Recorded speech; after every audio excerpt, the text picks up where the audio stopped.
नमस्कार. तनुजाज रेसिपीजमध्ये तुम्हा सर्वांचं स्वागत आहे. तर आजचा जो व्हिडिओ आहे तर तो तुम्ही शेवटपर्यंत नक्की बघा. अगदी सर्वांना उपयोगी पडेल असाच व्हिडिओ आहे. तर आज मी संपूर्ण स्वयंपाकाचे रेसिपीज टाकणार आहे. आजचा जो माझा मेनू होता तर त्याच्या रेसिपीज मी टाकणार आहे. तर व्हिडिओ शेवटपर्यंत नक्की बघा. रोज रोज स्वयंपाकाला काय बनवायचं असा प्रश्न असतोच. तर त्यासाठीच मी आता दर गुरुवारी संपूर्ण स्वयंपाकाच्या रेसिपीज टाकायचं असं ठरवलं आहे.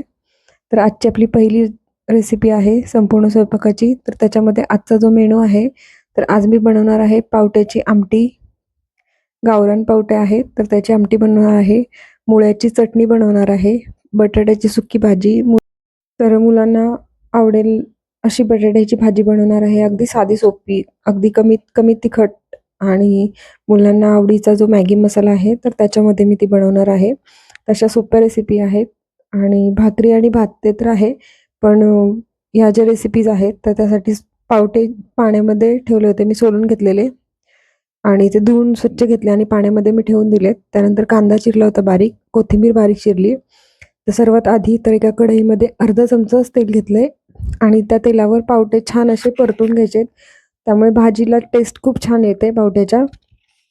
तर एक 2-3 मिनटं आपल्याला ते पावटे जे आहेत तर ते छान असे परतून घ्यायचेत. तर भाजी पण चमचमीत होते आणि चवीला पण खूप छान लागते तेलामध्ये पावटे परतल्यामुळे. तर एक 2 मिनटं परतून झाले की आपण परत ते प्लेटमध्ये काढून घ्यायचे आणि भाजीसाठी परत आपल्याला एक साधारणतः 1.5 चमचा इतकं तेल टाकायचं आहे. आणि तेल चांगलं गरम झालं की त्यानंतर त्यामध्ये अर्धा चमचा मोहरी, अर्धा चमचा जिरं आणि जिरं आणि मोहरी छान फुलले की त्यानंतर कढीपत्ता आहे तर तो ॲड केला आहे. 2-3 पानं आहेत कढीपत्त्याची तर ती स्वच्छ धुवून ते ॲड केलेत. त्यानंतर कांदा चिरून घेतलेला तर तो ॲड करायचा आहे आणि कांदा अगदी छान असा सॉफ्ट होईपर्यंत आपल्याला परतून घ्यायचा आहे. एक 3 ते 4 मिनिट आपल्याला कांदा जो आहे तर तो परतून घ्यायचा आहे. आणि कांदा जितका छान परतला जाईल तितकी भाजीला चव खूप छान येईल. तर आपल्याला सॉफ्ट होईपर्यंत परतायचं आहे. त्यानंतर बाकीचे मसाले वगैरे टाकेपर्यंत आपल्याला कांदा आणखीन छान भाजला जाईल. तर आलं, लसूण, खोबरं आणि कोथिंबीर याची पेस्ट तर बऱ्यापैकी वेळेला माझ्याकडे तयार असते आणि ती पेस्ट ॲड केली 1 चमचाभर आणि पेस्ट पण छान मिक्स करून घेतली आहे. आमच्याकडे बऱ्यापैकी सर्वच भाज्यांना लसूण खोबरं टाकलं जातं. अगदी मोजक्या भाज्या आहेत की ज्याला लसूण खोबऱ्याचा वापर कमी होतो किंवा केला जात नाही. पण बऱ्यापैकीच्या रस्सा भाज्यांना तर होतच असतो. आणि त्याच्यानंतर कांदा लसूण मसाला हाही आमच्याकडे भाजीला वापरला जातो. हा तर तयार केलेला असतो. मिरची पावडर खूप कमी वेळेला वापरली जाते. त्यानंतर काश्मीरी लाल मिरची पावडर आहे. रंग छान येतो भाजीला. आणि पाव चमचा हळद आहे. तर थोडंसं ते मसाले कोरडे परतून घेतले आणि चवीपुरतं मीठ ॲड केलंय. मीठ ॲड केल्यानंतर पण आपल्याला परत एकदा छान असं परतून घ्यायचंय. आणि भाजीचा कोणताही मसाला तुम्ही ॲड करू शकता किंवा असंच कांदा लसूण मसाला असेल तरी पण त्याची चव खूप छान येते.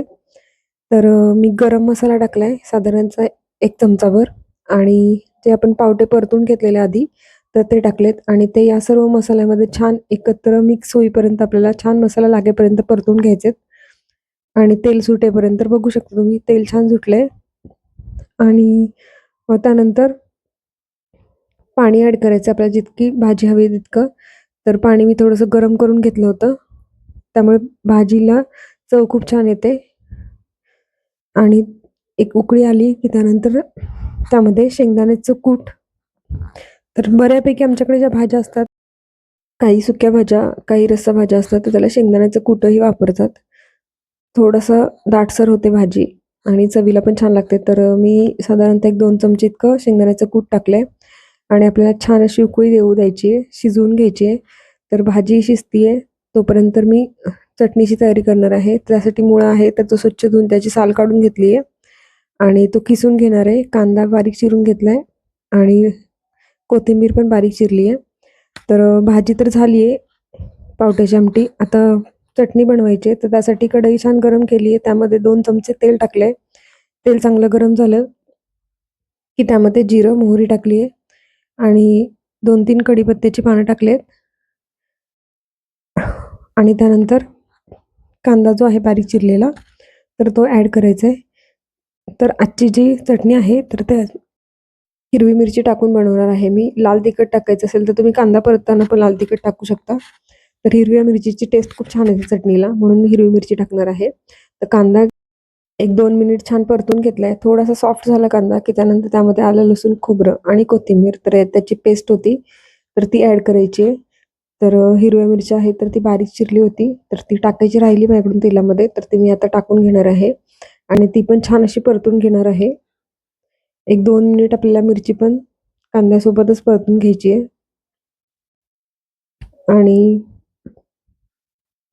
त्यामध्ये पाव चमचा हळद टाकली आहे. हळद टाकल्यानंतर आपल्याला परत एकदा छान मिक्स करून घ्यायचं आहे आणि त्याच्यानंतर चवीपुरतं मीठ आणि किसलेला मुळा आहे तर तो पण ॲड करायचा आहे. तर मीठ टाकल्यानंतर थोडंसं परतून घेते, मिक्स करून घेते कांद्यामध्ये मी मीठ आणि त्यानंतर जे किसलेला मुळा आहे तर तो ॲड केलाय. अतिशय टेस्टी चमचमीत अशी ही चटणी लागते. तर मुळा टाकल्यानंतर पण आपल्याला छान असं परतून घ्यायचंय आणि 1-2 मिनिटासाठी झाकण ठेवायचंय. जास्त वेळ झाकण ठेवायची आवश्यकता नाही कारण आपण किसलेलं आहे त्यामुळे तो लगेचच शिजला जाईल. वरून थोडीशी कोथिंबीर टाकली आहे आणि परत एकदा छान परतून घ्यायचं. 1-2-3 मिनिट आपल्याला ह्या मिश्रण जे आहे ते परतून घ्यायचंय आणि त्याच्यानंतर झाकण ठेवून 1-2 मिनिट ठेवू द्यायचंय. थोडंसं वाफवून घ्यायचंय आणि बघू शकता तुम्ही अगदी चमचमीत अशी चटणी जी आहे तर ती तयार आहे. तर त्याच्यामध्ये सगळ्यात शेवटी खोबरं आहे किसलेलं तर ते थोडंसं वरून टाकलं त्यामुळे त्याला चव खूप छान येते. तर माझ्याकडे सुकं खोबरं होतं ते टाकलं मी. ओलं खोबरं असेल तर आणखीन छान टेस्ट येते. तर मी छान असं परत खोबरं टाकल्यानंतर परतून घेते, मिक्स करून घेते आणि झटपट अशी आपली मुळ्याची चटणी पण तयार आहे. आता वाटीमध्ये काढून घेतल्यानंतर त्यावर थोडंसं खोबरं आणि थोडीशी कोथिंबीर टाकून घेते. त्याने चव खूप छान येते आणि त्यानंतर मला भाकरी पण बनवून घ्यायचे. तर भाकरीचा तर डिटेल काही व्हिडिओ केला नाही मी. ज्या तव्यामध्ये भाकरी बनवली त्याच तव्यामध्ये मला बटाट्याची भाजी बनवायची होती. कारण भाकरीसाठीचा जो तवा आहे तर तो खोलगट तवा आहे. तर त्याच्यामध्ये अगदी थोडीशी सुकी भाजी किंवा चटणी वगैरे असेल तर अगदी आरामात बनवून होते. त्यामुळे मी भाकरी केल्यानंतर बऱ्याच वेळा अशा थोड्याशा ज्या काही रेसिपीज असतील तर ते मी तव्यातच करते. तर भाकरी बनवून झाली की त्यानंतर बटाट्याची भाजी बनवणार आहे मी. कारण मुलांचं काय होतं त्यांना बऱ्यापैकी वेळेला चटणी आवडते, कधी-कधी आवडीने खातात किंवा नाही. पण बटाट्याची भाजी ही नेहमीच आवडते. तर मुलांना आवडेल अशीच करणार आहे. तर तवा तर गरम आहे. भाकरी बनवली आत्ताच त्यामुळे. आता त्यामध्ये तेल टाकलंय. त्यानंतर तेल गरम झालं की जिरं, मोहरी टाकली आणि बटाटे टाकलेत आणि बटाटे 1-2 मिनिट आपल्याला ह्याच्यामध्ये छान परतून घ्यायचे आहेत. तर थोडंसं जास्त जिरं, मोहरी असेल तर खमंग लागते भाजी ही. त्यामुळे थोडीशी जास्त वापरली आहे इतर भाज्यांपेक्षा आणि छान असं बटाटा जो आहे तर तो परतून घेतलाय. त्यानंतर त्यामध्ये मीठ ॲड केलंय आणि मीठ टाकून पण आपल्याला छान परतून घ्यायचंय. तर बटाट्याच्या ज्या फोडी आहेत तर त्या अशा पातळ बारीक केल्यात. त्यामुळे त्या पटकन शिजल्या जातील आणि भाजी पण आहे तर ते अगदी झटपट होईल. तर छान असं परतून घ्यायचंय परत एकदा मीठ टाकल्यानंतर. अगदी सोपी रेसिपी आहे. खूप जास्त त्याला कांदा किंवा मसाले किंवा लसूण वगैरे पण अजिबात वापरायची गरज नाहीये. अगदी साध्या सोप्या पद्धतीने बनवली आहे. त्यानंतर लाल तिखट टाकलंय थोडंसं.